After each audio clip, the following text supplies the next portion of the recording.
Les événements survenus depuis le 7 octobre 2023 dans la bande de Gaza constituent une punition collective. C'est ce qu'a déclaré aujourd'hui Monsieur le Premier ministre, Dr Mostafa Madbouli. Bien sûr, ces déclarations ont été faites au sein du Forum économique mondial tenu à Riyad, au vu de tout le monde. M. Madbouli a dit que la reconstruction de la bande de Gaza prendrait des décennies une fois qu'un accord sur un cessez-le-feu serait à partir d'aujourd'hui, si nous pouvons dire. Également, Monsieur le Premier ministre a dit que les ripostes des Israéliens sont insupportables. Tous les Palestiniens à Gaza payent le prix de ce qui s'est passé le 7 octobre 2023. C'est une punition collective, non pas une punition pour Hamas, mais aussi pour le peuple palestinien tout entier.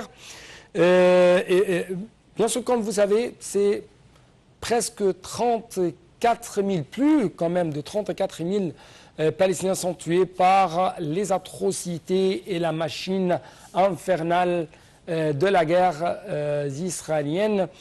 Bien sûr, les armes sont américaines, fabriquées aux États-Unis, 100%.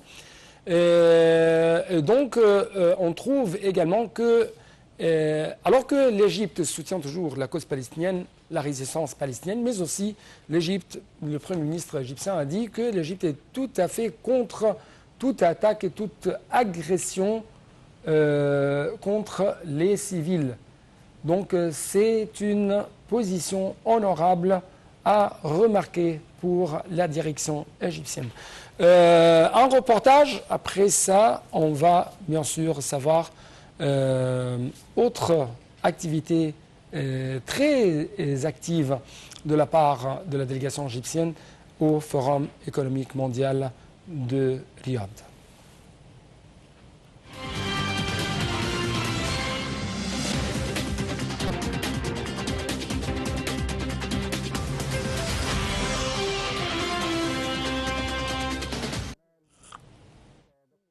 Le Premier ministre Dr Mostafa Madbouli a participé lundi au nom du président Abdel Fattah el-Sisi à la séance d'ouverture de la réunion du Forum économique mondial qui a débuté dimanche à Riyad. Lors de son allocution, Dr Madbouli a déclaré que les conflits régionaux ont causé des vagues d'immigration vers des dernières années et malgré la crise économique que traverse l'Égypte, elle accueille 9 millions de réfugiés qui lui coûtent 10 milliards de dollars par an. Les Soudanais arrivent en tête de la liste suivie des Syriens. Selon le Haut Commissariat des réfugiés, en raison de la crise en Syrie et au Soudan, l'Égypte accueille désormais le plus grand nombre de réfugiés et de demandeurs d'asile de son histoire. Des ressortissants de 54 pays africains et arabes sont accueillis en Égypte. Pour éviter une aggravation de la situation, Dr Madbouli a mis en garde contre une opération militaire israélienne contre la ville de Rafah, laquelle pousserait les Palestiniens à trouver refuge en Égypte, ajoutant que le terminal de Rafah accueille toujours les blessés palestiniens 24 heures sur 24. La ville de Rafah a accueilli quelques millions de Palestiniens déportés qui sont venus s'ajouter à ses 250 000 habitants, a noté le Premier ministre, ajoutant que toute attaque contre ces habitants représenterait une véritable catastrophe et entraînerait une vague de déportation vers l'Égypte. Sur le plan humanitaire, nous sommes prêts à les accueillir, mais au niveau politique, ceci signerait la fin. La cause palestinienne, a déclaré M. Madbouli, commence à accorder sur la création d'un État palestinien en l'absence du peuple palestinien, s'est-il exclamé. Il a ajouté que Gaza subissait une punition collective et avait besoin de plusieurs décennies pour sa reconstruction. Les ripostes israéliennes sont insupportables et tous les Palestiniens de Gaza payent le prix de ce qui s'est passé le 7 octobre 2023. C'est une punition collective, non pas une punition pour le Hamas, mais pour tout le peuple palestinien, a précisé Dr Madbouli.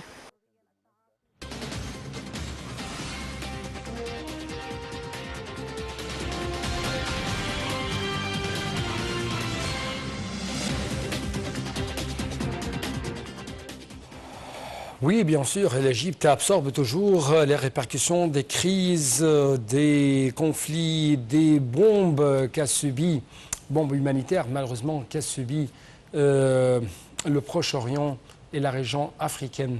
Et bien sûr, comme vous avez suivi, l'Égypte essaye toujours de contenir les répercussions de ça au niveau humain, à travers la réception de ces millions de réfugiés qui sont appelés ici en Égypte invités de l'Égypte.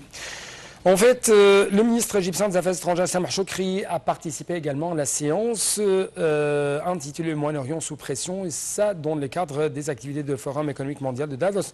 Monsieur le ministre, bien sûr, a pris part à cette séance en présence du Premier ministre de la Jordanie, Béchir Khawasna, et en présence du ministre saoudien des Affaires étrangères, Faisal Ben Farhan. La situation de la bande de Gaza a pris le devant de la scène de discussion. Le ministre Shoukry a déclaré qu'il faudrait des horizons plus compréhensifs pour résoudre la cause palestinienne et il faut prendre des mesures concrètes pour réaliser cela. Mettre fin au cycle de violence qui se déroule il y a plus de 70 ans et l'établissement d'un État palestinien. Et ce sont parmi si je peux dire, les déclarations faites par monsieur le ministre égyptien des Affaires étrangères, Samah Shoukry, pour arriver à une solution sérieuse pour ce conflit. Également, M. Shoukry a dit que la communauté internationale devrait assumer ses responsabilités envers les Palestiniens. Il ne faut pas donner le cours au mouvement, au courant extrémiste et aux idéologies extrémistes dans la région. De sa part, M. le Premier ministre jordanien Béchir Khawasna a souligné que la destruction globale à Gaza était une catastrophe humanitaire, appelant la communauté internationale à acheminer les aides humanitaires et le secours à la bande de Gaza. M. Khawasna la bande de Gaza plutôt. M. Khawasna a également affirmé que la position arabe était unifiée à rejeter toute opération militaire dans la ville palestinienne de Rafah.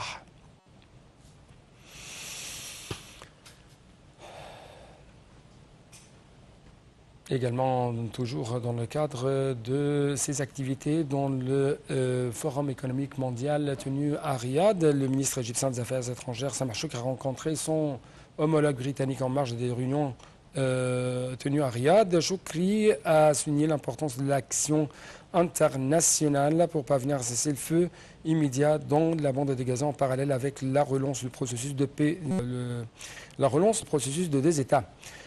Le ministre Samah Shoukry et David Cameron, ministre des Affaires étrangères de Commonwealth et du Royaume-Uni, se sont rencontrés en présence de Lord Tariq Ahmad, ministre d'État britannique pour le Moyen-Orient de l'Afrique du Nord, lors des réunions du Forum économique mondial.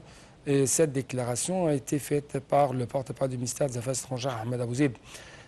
Également, le porte-parole a mentionné que les deux ministres avaient examiné en profondeur le développement sécuritaire et humanitaire dans la bande, ainsi que les efforts visant à parvenir à un cessez-le-feu immédiat, à conclure un accord d'échange de détenus, d'otages entre les parties palestiniennes et israéliennes, à renforcer l'accès de l'aide humanitaire au sein du territoire.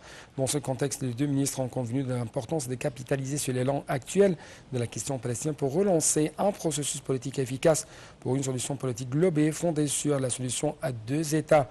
M. Shoukry a également souligné l'importance de renforcer la reconnaissance de l'État palestinien sur la frontière de 4 juin 1967 et de mettre en œuvre l'adhésion pleine et entière de la Palestine unie comme un pas dans la bonne direction pour renforcer le droit du peuple palestinien à établir son État indépendant.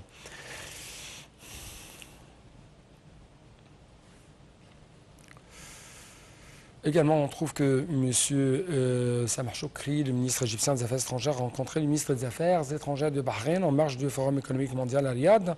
M. Samah Shoukry, son homologue ont fait des discussions qui ont porté sur le renforcement de la coopération bilatérale entre les deux pays frères, ainsi que sur les efforts visant à mettre fin à l'agression israélienne contre Gaza et à stabiliser la situation humaine. Ils ont également discuté des préparatifs en cours pour le prochain sommet de la Ligue arabe qui aura lieu à Bahreïn le 16 mai et ont exprimé leur confiance dans le leadership de Bahreïn pour faire avancer les travaux du sommet dans ce sens délicat.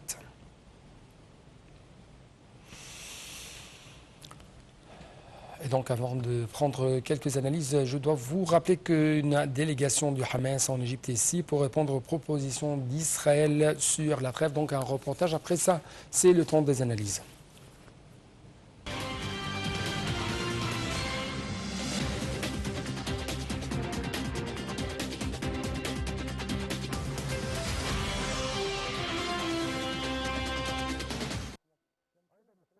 L'Égypte a accueilli lundi une délégation du Hamas pour remettre sa réponse à la récente contre-proposition israélienne en vue d'une trêve dans les combats dans la bande de Gaza et de la libération d'otages.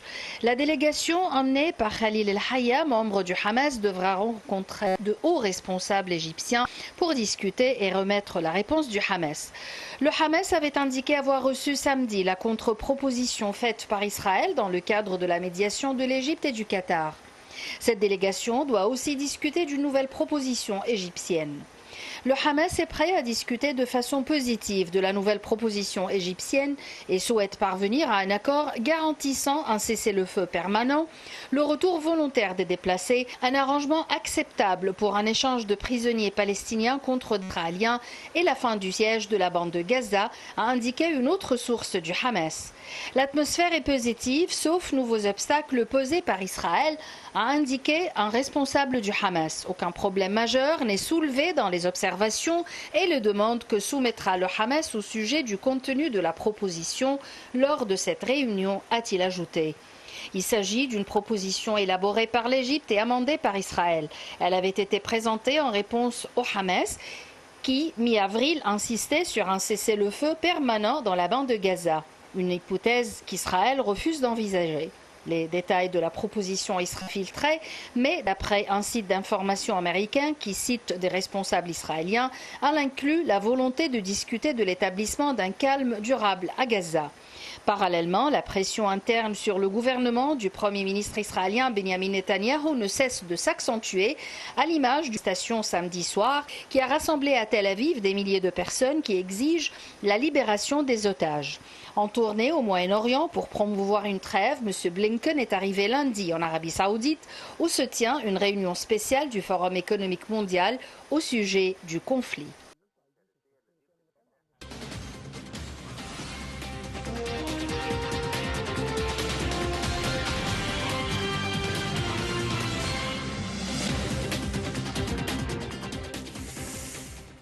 Donc, j'ai actuellement au bout du fil de Native International M.